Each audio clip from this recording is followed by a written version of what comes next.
નમસ્કાર દર્શકો, India 7 news સાથે ફરી એકવાર હું મારિયા ખાન. જોઈએ આજના મહત્વના સમાચાર. ગુજરાત રાજ્ય મહેસૂલ કર્મચારી મહામંડળ દાહોદ જિલ્લામાં વર્ગ 3ના મહેસૂલ કર્મચારીઓ તેમની પડતર માંગણીઓને લઈને માસીએલ પર ઉતર્યા. તો પ્રાપ્ત વિગતો અનુસાર દાહોદ જિલ્લાના વર્ગ 3ના મહેસૂલી અધિકારીઓ માસીએલ પર ઉતર્યા હતા કે જેમાં તેમના દ્વારા પોતાની વિવિધ માંગણીઓ સરકાર સમક્ષ મૂકવામાં આવી. મહેસૂલી કર્મચારીઓનું શોષણ બંધ કરો અને ફીડબેકના આધારે જિલ્લા બદલી પણ બંધ કરો તથા નાયબ મામલતદાર સંવર્ગની પ્રવર્તા યાદી સત્વરે તૈયાર કરો તેમજ નાયબ મામલતદાર સંવર્ગની ખાલી પડેલી જગ્યાઓ પ્રમોશન આપી અને ભરવામાં આવે અને જિલ્લા ફેર થતી બદલી માટે પારદર્શક સિસ્ટમ દાખલ કરવામાં આવે અને LRQ HRQ પરીક્ષાનું આયોજન કરવામાં આવે. સાથે સાથે પ્રી સર્વિસ પરીક્ષાનું રિઝલ્ટ તાત્કાલિક ધોરણે જાહેર કરવામાં આવે અને સર્કલ ઓફિસર અને રેવન્યુ તલાટીઓને કાયમી મુસાફરી ભથ્થું આપવામાં આવે તથા રેવન્યુ તલાટીઓને નવીન જોબ ચાર્ટ આપવામાં આવે. તમામ માંગણીઓને લઈને જેના કારણે દાહોદ રેવન્યુ દફતરોમાં ખુશીનો માહોલ, ખાલી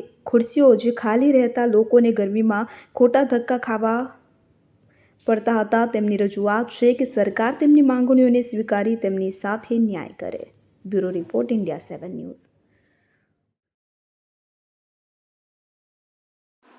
ગુજરાત રાજ્ય કર્મચારી મહામંડળ અન્વયે તેઓએ મહેસૂલ વિભાગના વિવિધ કર્મચારીઓ જેવા કે નાયબ મામલતદારશ્રીઓ, ક્લાર્કશ્રીઓ, મહેસૂલી તલાટીશ્રીઓ વગેરેના પડતર મુદ્દાઓ, પડતર માંગણીઓ ન સંતોષાતા આજરોજ માસ સીએલ નો કાર્યક્રમ આપેલ હતો. જે અન્વયે દાહોદ જિલ્લાના મહેસૂલી કર્મચારીઓ માસ સીએલના કાર્યક્રમમાં આજરોજ જોડાયેલ છે અને તેઓની માંગણી છે કે નાયબ મામલતદારશ્રીઓની લાંબા સમયથી પ્રવર્તા યાદી જે બનાવવામાં આવેલ નથી તો એને ઝડપથી બનાવવામાં આવે. જિલ્લા ફેર બદલીઓ જે કરવામાં આવે છે કર્મચારીની અરજી કે માંગણી વિના તો તેને બંધ કરવામાં આવે. LRQ HRQ કે પ્રી સર્વિસ ની જે પરીક્ષાઓ બાકી છે તો કર્મચારીઓની આ પરીક્ષાઓ સત્વરે લેવામાં આવે.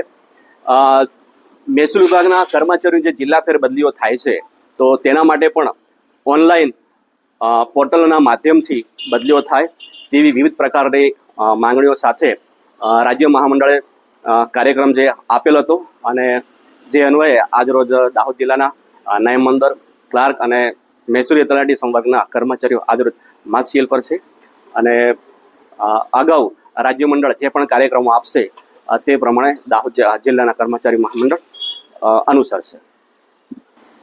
હવે પછી રાજ્ય મહામંડળ જે પણ કાર્યક્રમો આપશે એને અનુસરીશું અને એ પ્રમાણે આગળ સૂચના મુજબ કામગીરી કરીશું. મારું નામ શૈલેષ એડ, ઉપપ્રમુખ, દાહોદ જિલ્લા મહેસૂલી કર્મચારી મંડળ અને કાર્યક્રમ પ્રમુખ.